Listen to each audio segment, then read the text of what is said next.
За анхаарлаа хандуулж хамтаага үзэгч та бүхэндээ баярлалаа. Хөтөлбөр зочны ярилцлагын цагаар үргэлжлэн та бүхэнд хүрч байна. Өнөөдөр бид студидээ ус увгийн удирдах газрын инженерийн бодлого төлөвлөлтийн хэлтсийн дарга Бодхог баярлалаа. За хүрэлцээрсэн танд маш их баярлалаа. Баярлалаа. За одоо карантинаас гоожж байгаа ус хэр найдвартай вэ гэж иргэд их асуудаг тий. Бидний зарим айлуудын хувьд бол одоо шүүлтүүр хэрэглэнэ гэж ярьдаг байна. Энэ бол бидний өдөр тутмын хэрэглээний ус тий. Хэрэглээний усны чанар гэж бид нар ярихдаа ер нь ямар үндсэн үзүүлэлтүүдийг ер нь анхаарах хэрэгтэй байдаг юм бэ? За энэ тал дээр та бас мэдээлэх үгүй юу? За одны усны чанар аюулгүй байдлыг барихаас өмнө бид нэр энэ ус хангамж их усүр гэдэг талаа ихний хэлцээнд дуртах нь зүйтэй байх. За Улаанбаатар хотод нийтдээ Улаанбаатар хотын ус хангамжийг одоо хэрэглээг зохицуулахаар нийтдээ 220 гаруй гүн удаг. Энэ Улаанбаатар хотын иргэн дөрөн байдаг. За энэ бол ойролцоогоор 40-50 метрийн гүнд байрладаг. За газрын гүнээс усыг олзуурлаж тэгээ нийслэл түгээдэг. За ихтэй энэ чинь бол өдөртөө бол бид нэг 90-110 гүн удаг бол ажилтгий. Үлцүүдүүд нь бэлтгэлд нөөцөнд ингээд сэлгэж ажиллах маягаар бол ажиллаа хийж байгаа. За энэчнээс гарсан ус гэдэг маань өөрөөр хэлбэл аливаа хурцсан ус гэж нэрлэгдэж явдаг. За Улаанбаатар хотод хэрэглэгдэн бид бүхэн унд авахд хэрэглэж байгаа ус умдны усны чанар маань олон улсын стандарт бүрөө хангаж байгаа. Ерөнхийдөө зөөлөн гэсэн ангилалд орсон юм ус байдаг. За энийг бид нэр хэрхэн яаж баталгаажуулдаг гэхээр бид нэр их усүр болгон дээр өдөр болгоны лабораторийн шинжилгээг хийж байгаа. За лабораторийн шинжилгээнд дээр бол бид нэр хим физик биологийн за нийтдээ 50 гаруй төрлийн шинжилгээнүүд бол хийдэг. За энэ чинээс бид бүхний анхаарал татдаг нөгөө хүний нүдэнд илт анзаарагдаад байдаг. Ерөнхийдөө тэ нөх хүчил шүлтлэг хатуулдаг нь ямар байх вэ? За дээр нэмээд хүний улсуудын одоо сүүлийн үед яригдаад байгаа нүдэнд харагдах тус байдал зэвний асуудал гэж хөндөгдөж ярьдаг. За хатуулгын үед бол манайхаас Улаанбаатар хотод нийлүүлж байгаа усны чанарууд бол ямар нэгэн асуудал байхгүй. Яг ерөнхий төвшөнд бол байж байгаа. За зэвний асуудал сүүлийн их яригдж байгаа. Сүүлийн 4-5 жилийн үед яригдж байдаг. Тэгэхээр энэ дээр бас ялгаж салгаж ойлгох хэрэгцээ бол гарч байгаа юм л да. Ус увгийн удирдах газар бол газрын гүнээс олборлож байгаа усыг төв шугамраар дамжуулан хэрэглэгчдэд буюу ихний хэрэглэгч болох нөгөө дахин дамжуулах хэрэглэгч болох орон сууц тусгай зөвшөөрлөлийн эзэмшигчдэр бид нар бол нийлүүлж байгаа. Тэрийг цааш нь нөгөөдөл манай өөрсдөө өргөх станцуудаар одоо бид хүний ярьдгээр бол CTP за бидний мэргэжлийн хэллэгээр бол ус дулаан дамжуулалт өгч ярьдаг. Энэчнээс цаашаа төрөлтний нэмэгдүүлэх зорилгоор ноцоос ажиллаж орон сууцны харуулууд бол одоо бид бүхний карантинаас гарах усыг маань түгэж ийна л гэсэн үг. Энэ дээр ярихлаар шугамшилжийн чанарын асуудал гарчаад байгаа юм л да. Тэгээд түүнээс үүдэл одоо бид бүхний одоо иргэдийн нүдэнд өртөд байгаа нэг зэвтэй ус гараад байна. Ингээд энэ гэдэг асуудлууд ерөөхдөө яригдж байгаа. За манай байгууллагын хувьд усны чанар аюулгүй байдал төр бол асуудал байхгүй гэж хэллээ. За тэгэхээр нэг юм процесс байгаад байна тий яг тухайн хэрэглэгчдэд хүрэх хүртэл. Тэгэхээр хоёулын эхнээс нь яриа. За эхлээд олборлно гэж байна тий. За олборлоод тухайн гаргасан усыг та бүхэн нөгөө хяналт шалгалтыг шинжилгээ хийдэг байх нэ. Тэгэхээр энийг одоо хяналт шинжилгээ хийж байгаа хийхдээ нөгөө тодорхой хэмжээ тоног төхөөрөмж ашиглаж байгаа тий. Тэгэхээр манайд энэ ашиглаж байгаа ямар тоног төхөөрөмжийг ер нь ашигладаг юм бэ? Шин юм уу, хуучин юм уу? Тэгэхээр нөгөө олборлоод гараад ирсэн усны жишээ нь яг магадгүй тэдэн үзүүлэлтээр өдөр болгон хийдгүү тэрийг одоо магадгүй хийж байгаа тоног төхөөрөмжтэй стандарт бас байгаа хэ стандартын дагуу одоо стандарт хэмжсэн газраас тухайн одоо тоног төхөөрөмж байдаг юм эсвэл баталгаажуулалтын төр өгдөггүй яадаг юм бэ юу? Ер нь бол Монгол улсад мөрдөгдөж байгаа MNS TEG-9 тэгдэг 2015 гэдэг умдны усны чанарын стандарт байдаг. Энэ стандартад нийцүүлсэн шинжилгээнүүдийг бид нар бүгдээр нээсэн. Энэ дээр юуг үзэх ёстой? Бүгдээр ингэ үзэх ёстой. Энэ бид төрөлд нийтдээ хим физик биологийн микробиологийн 50 гаруй төрлийн судалгаануудыг шинжилгээнүүдийг хийж байна. Их усүр төр бол өдөр тутам хийж байгаа. Өөрөлдөө бид нар гүний одгуудаас 2 дугаар өргөчүүдээс гэх мэтлэн Улаанбаатар хотод нийлүүлэлтээс өмнө нийлүүлсэний дараа өдөр болгон шинжилгээнүүд хийж байна. За энэ дээр ашиглаж байгаа багш тоноглууд бол бүгд нөгөө стандартын шаардлага хангасан, аюулгүй байдлыг хангасан юм стандартууд.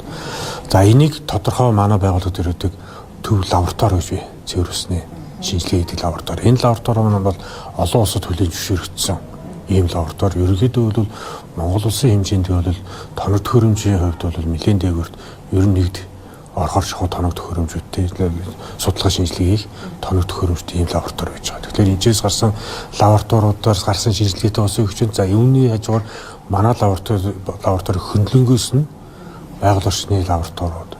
За хуучин дээгхийн үеэр бол мэрэгжлийн ялтын лабораториуд. За тэр итгэл Солонгос улсад байгаа усны ассоциацийн лабораториуд, хөндлөнгийн лабораториуд дундуур нь орж бас аудит маягийн хийж нэг шинжилгээ сөрцөө баталгаажуулж ийм үйл ажиллагаа явуулждаг.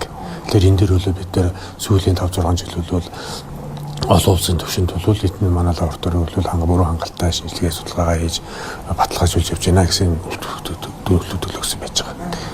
Тэгэхээр түгээж байгаа байдал дээр шугам хоолойны энэ асуудлыг бас яриад байна тийм. Тэгэхээр яг магадгүй энэ зэвтэй ус гараад байгаа эрсдэл үүсэж болох одоо хэсэг гэвэл яг хаана бид нэр юу харах хэрэгтэй юм. За та түрүү хэлж дээ тийм бид нар олборлоо шинжилгээ хийгээд стандартын шаардлага хангасан усыг бид нар нийлүүлж байгаа гэдэг чинь тийм. Тэгэхээр магадгүй яг нийлүүлэх явцад одоо процессын үед тийм ямар нэгэн одоо эрсдэл үүсэх хэсэг гэвэл энэ харуулъя гэж байна. Тий бид нэр 2019 оноос унтны усны чанар аюулгүй байдлын эрсдлийн үнэлгээ хийсэн. За энэний дагуу тодорхой төлөвлөгөөнүүд гарсан. Өөрөөр хэлбэл газрын гүнээс усыг олборлоод хэрэглэгчд хүрэх хугацаанд зам тоолох хугацаанд ямар эрсдэл учирч болох вэ? Тэр эрсдлийг бид нэр хэрхэн бууруулж болох вэ? За энэ эрсдлийг багасгахын тулд эрсдэлгүй байхын тулд ямар ажлуудыг зохион байгуулах вэ гэдгийг бол нийслэлтэй хамтраад нэлээд ажлуудыг хийгдсэн. За үүн дээр бол хуудгийн битүүнжлүүд одоо нэг годомжны та бүхэн бид бүхний гэдэг тарин шиг гэж яриад байдаг шүү дээ. Тэрний битүүнжлүүд орж иж байна. Усан сангийн битүүнжлүүд орж иж байна. За их усрын хамгаалтын бүсүүд орж иж байна. Гэх мэтлэн хэрэглэгч төрхөд тэр усыг одоо чанарын алдагдлын чанарын үзүүлэлтийн одоо ямар өөрчлөлгүйгээр хүрэх бүгдлийн арга хэмжээнүүдийг авч ажиллаж байгаа. Ер нь манай иргэд бас унтны усны чанар дээр бас олборлолт тал дээр жоохон усуудаас төөрөгдөлтэй байдаг л да. Юу гэхээр цэвэрлэх байгууламжаас цэвэрлэгдээд гарсан усыг буцаад дундаа өгчдгийг инлээгээд усууд их ярьдаг байхгүй. Тэр бол тийм юм байхгүй. Энэ бол би түрүү хэлсэн газрын доор байдаг аливаа хурцнаас авч байгаа усыг бид нэр газрын гадар дээр гаргаж ирээд халдвар гүйцүүлээд нийслэл хэрэглэгчдэд түгээж байгаа. За энэ их усур маань өөрөө төрийн хамгаалтанд байдаг. Өөрөлд төр хамгаалж идэг 850 дотоодын зэргийн 850 харьяанд энд бол гадны хүн хамаагүй оруулахгүй бүгд хамгаалттай тусаад жишөөрөл орж ажиллана. Бид нар ч орохдоо үнэлэх хөндлөгөө үзүүлж харуулж шалгуулж хийж орж ажилтайг өөрөлд төрийн хамгаалтанд байдаг. Их усрүүд асуудалгүй. За наашаа орж ирээд чанар хаана алдагдж байна гэдэг асуудал орсон. Чанарын алдагдлуудад юун дээр орж ирлээ бид түрүү хэлсэн. Зэв. Энийг бид хүн бүлээн судалгаанууд хийж үтсэн. Энэ хаанаас юунаас үүдэж вэ гэдэг. Ерөнхийдөө та бүхэн анзаарч байгаа бол одоогоор 40-50 мянгад 3-4 дүүр орол багтаа эрг. Өнөө хуучны орос усны хороолуудаас бол энэний асуудал бол ерөөсөө яригддаггүй. Тэнд байгаа шугам шүлжээ анх одоо усаагүй төр тазч 1959 онд төвлөрсөн шугам шүлжээнд усаа нийлүүлж эхэлсэн шүү дээ. 59 оны 11 сарын 19-нд. Энийг манай усаагийн гэж ярьдаг. Тэнцээс сурлагдсан шугам шүлжээнүүд байгаа. Энээр дамжиж байгаа ус бол ямар нэгэн чанарын асуудал 40-50 мянгад одоо бид бүхний өдөө хойгоо харагдаж байгаа юм азад маань тэр шугам шүлжээр л ус авч байгаа. Ямар нэгэн асуудал байхгүй. Энэ зэвтэй усны асуудал хаана яаж яригдаад ирэхлээр сүүл үед баригдаж байгаа, шинээр баригдаж байгаа орос усны хороол хотгонууд, орос усны барилгуудаас ихтэй яригдаж байгаа. Энэ нь юунаас шалтгаалдаг вэ гэхээр шугам шүлжээний чанарын асуудал. Энэ шугам дээр ингэдэм одоо жишээ нь ингээ нийт ерөнхийн нэг шугам явж штэ тий. Тэнгүүд одоо энэ чинь орон сууцны хороол болгонд руу ингээд орсон бас салбарлаа. Тэрийг тэгэхээр тухайн нөгөө барьсан барилгын компани ингэж байгаа юм л да. Одоо жишээлхэд нэг одоо жишээлээд нөхөр би орос усны хотгон барьлаа. Ингээ хотгон барьлаад техникийн нөхцөл аваад усуугүй өдөрт газараасаа би техникийн нөхцөл үсгэлээ. За чи энэ шугам дээрээс ус авах шүү. Шугам аваад.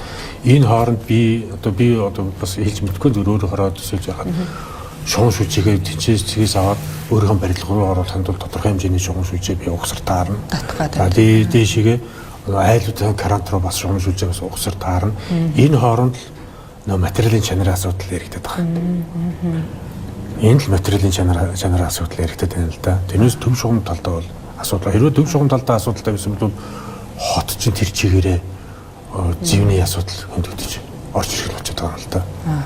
Би тийч нөгөө орон сууц худалдаа авахдаа одоо гадна талын барилга нь юугаар хийсэн мэс ингээд хараад гэтэл эн чинь одоо бас нэг даалд тэр шугам хоолой бас ямар материал ашиглаж чинь гэдгийг бас харах хэрэгтэй юм байна шүү дээ. Нийслэлд байгаа энэ инженерийн шугам шүлжээ гэдэг бол газар доор хөөрөж газар доор байгаа томоохон хот байхгүй юу? Ус дулаан цахилгаан бохир гэдээ ороод ирлээ. Инженерийн хангамжийн шугам шүлжээнүүд. Энэ чинь л өөрөө бүрэн найдвартай байж иж одоо нийслэлийн иргэдийн тав тухтай амьдрах орчныг бүрдүүлж байна л гэж ойлгох хэрэгтэй бид нар. Тэгэхээр ингэж зэвтэй гоожж байгаа зэвүү гоожж байгаа. За та жишээ нь магадгүй чанарын одоо тэнд байгаа нэг материалын чанарын асуудал гэж ямар тохиолдол ингэж зэвтэй болгож гоожуулаад байт юм одоо шин тэр материал нь яг ямар болоод зэвтэй гоожж байгаа. Одоо материалын чанарыг бол одоо янз янзын материалаар л хийж байгаа. Гэхдээ ихэвчлэн бид нар анзаараад байхад бол хүт усны карант онгойлгоход бол тэнцэнээс зэвтэй ус гарах нь бол ер нь л харьцангуй бага. Халуун усыг гоожвол тэр зэвтэй гараад байна. Тэгэхээр энэ дээр юу ярьж байгааг юу хэдүүд ойлгох вэ гэхээр материалаас гадна усных нь өөрөө их шинжлэхийг бас ойлгох хэрэгтэй болчихж байгаа юм л да. Ус гэдэг нь өөрөө хүчтэй оролт өрдөг бодис шүү дээ, уусгч бодис өөрөө. Физикийн машин шинжээр. Усны температур нэмэгдэх тусам бусад элементүүдтэйгээ харилцан оролт орох чадвар нэмэгддэг. Тэгэхээр халуун ус гоож дээр төмөр орж ингэж зэв гоож ингэж чинь өөрөлд төмөрийн оксид буюу төмөртөгөө оролт ороод ирэх гэсэн үг байхгүй. Тэгэхээр шугам шүлжээнд одоо дотор шугам шүлжээнд бол одоо стандартын шаардлага хангасан ийм шугамуудыг тавьж байна. Одоо сүүлийн үед бол хуванцар шугамуудыг тавьж байна тийм.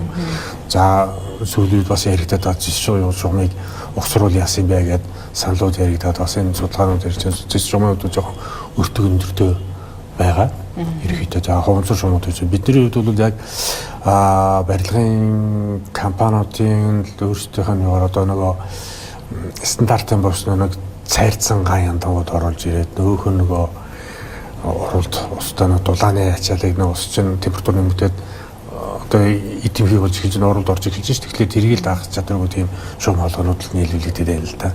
Түүнээс шалтгаад нөгөө дотор системдээ зэв өгөөд зэв өсөд одоо оролт ороод төмрийн оксид гэдэг юм л үсчээд байдаг гэж ойлгох хэрэгтэй болж байна. Одоо энэ яг компани одоо сурчлагаа байд юм уу?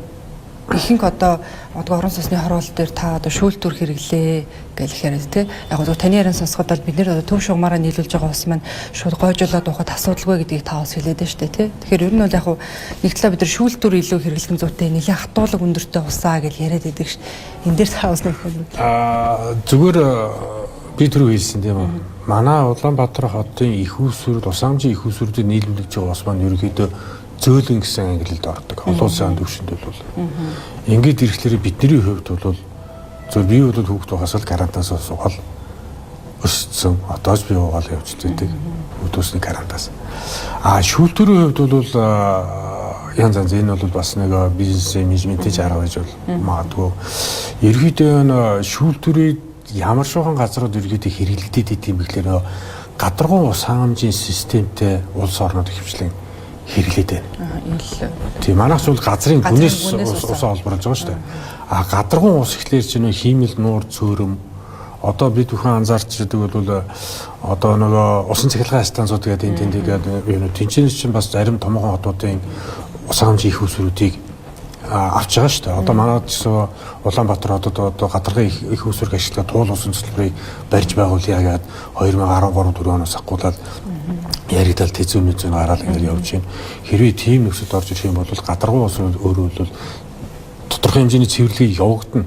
Гэхдээ ер нь олон улсын төвшөнд би зүгээр анзаараад гадаргуун ус хэрэглэдэг ер нь ийм газрууд бол энэ ховойлууд шүүлтүрүүд ерөөдөө голцлон хэрэглэдэг юм байна гэдэг юм ерөөдөө ажиглалт байгаа. Манайхны үед бол нэг шаардлага бол зүгээр байхгүй. За аргагүй тэр дотоод шугам шүлжээний асуудлаас үүсээд зэвтэй ус гарч байгаа юм тохиолдол бол хэрэглэхээс өөр арга байхгүй. Гэхдээ хит хэрэглэх юм бол энэ чинь нөгөө ямар ч эрдэс бодис байхгүй. Одоо нөгөө өхмөл ус маяг юм хүнд ямар чимдэж ил байхгүй тийм л юм болдог шүү дээ. Энэ чинь хичнээн бидний ууж байгаа ус маань харахад юу ч гэсэн яг стандартын дагуу норм дөрөөрөө байх ёстой эрдэсийн давснууд бусад агуулгууд бол энэ усанд чинь байгаа шүү дээ. Бид тэр одоо би шууд карантинаас уугаад байна гэдэг юм чинь.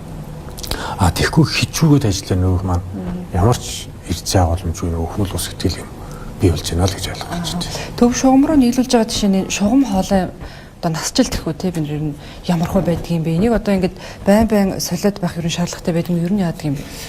Ер нь энэ насжилтын хувьд бол би түрүүс 1959 оноос хойш төв шугамд үйл ажиллагаа явуулж байна. За насжилтын хувьд бол нэлээд өндөр болсон. Одоо 70 гаруй жил ашиглагдаж байна шүү дээ. Энэ хугацаанд бол бас энэ шугам шүлжээнд бас илэгдэл хорогдол. За шугамын цоорол алдагдлууд гарч ирдэг. За энийг бид нэр яаж шийдэж ийн вэ гэхээр одоо энэ орос усны хорооллууд одоо байшин барилуул гэдэг үзэж төв шугамд дөр засвар хөгжлийг хийхэд бас маш өндөрлөлтэй байгаа л да. Энийг бид нар яаж шийдсэн бэ гэхлээр шууд хөлөөр шугам доторлох гэдэг технологи бид нар оруулж ирсэн.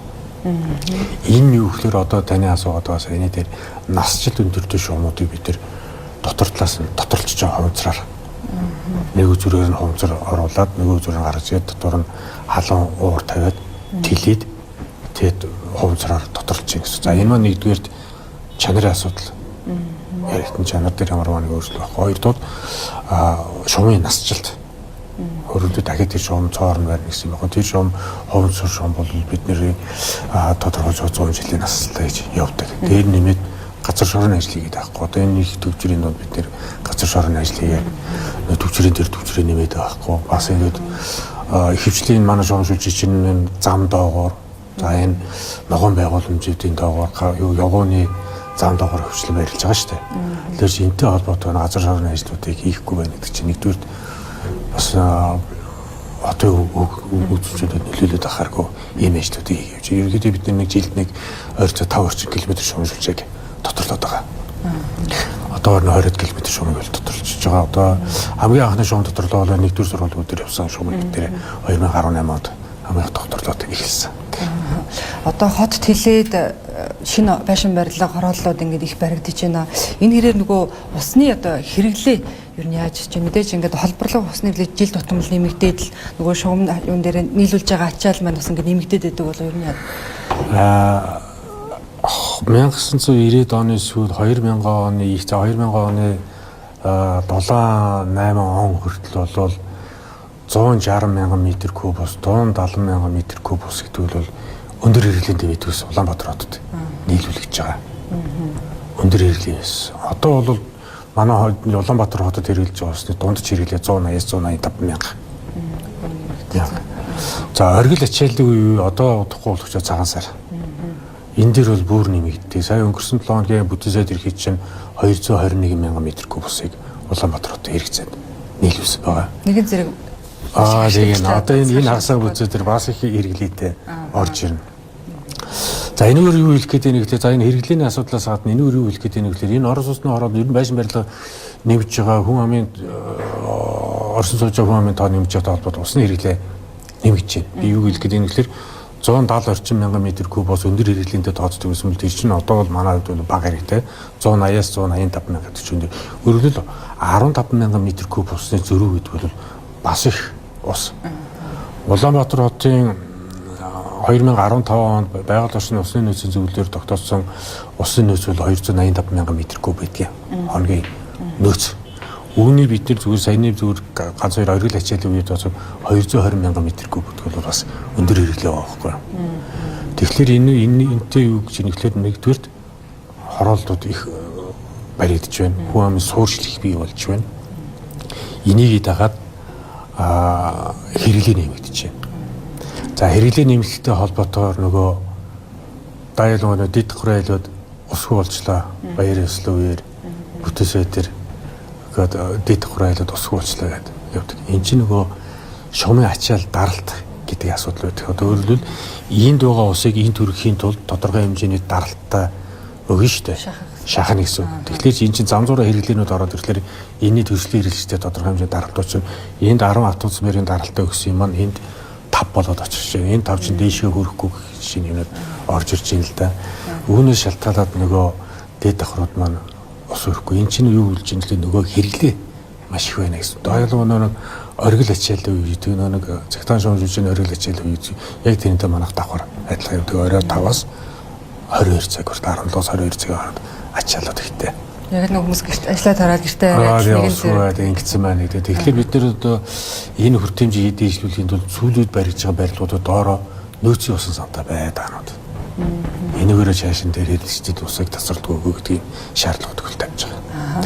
За орон сууцны айлуудаас гадна нөгөө гэр хороол руу бас ус нийлүүлж байгаа тий. Тэгэхээр энэ нийлүүлэлтийг өдөртөө ямархуу байдлаар яаж зохион байгуулдгийг тий.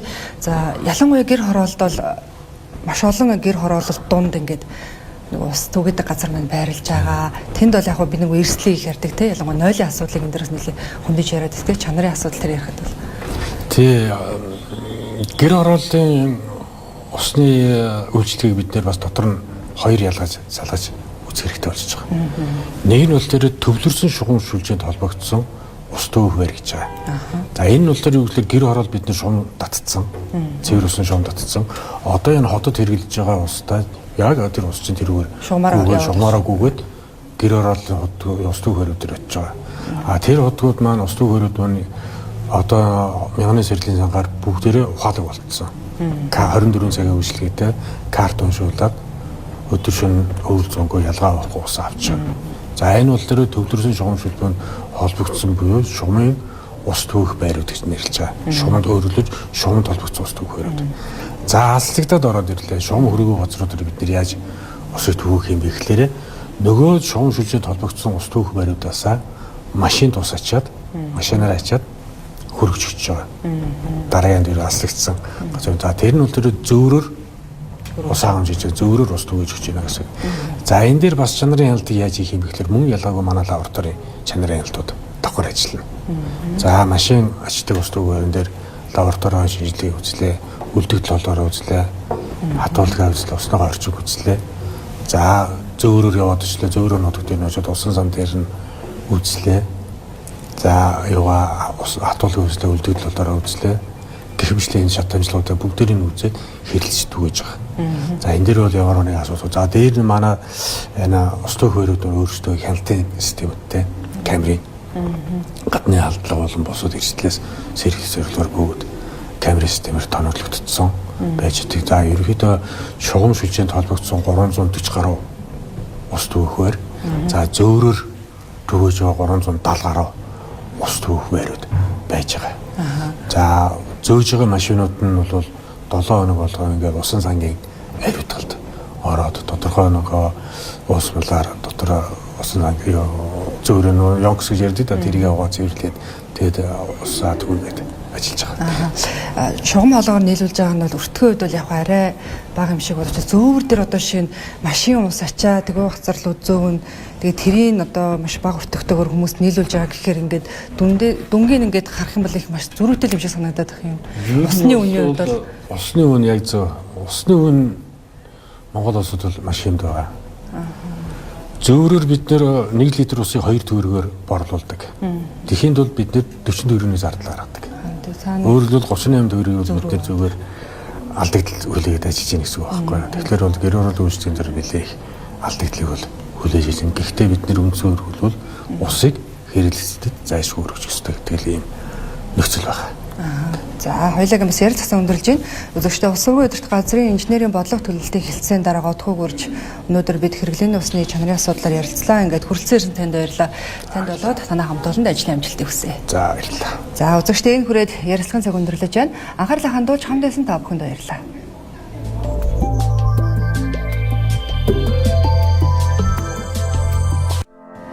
Шинэлэн өдрийн мэнд төрийн үзэгчдээ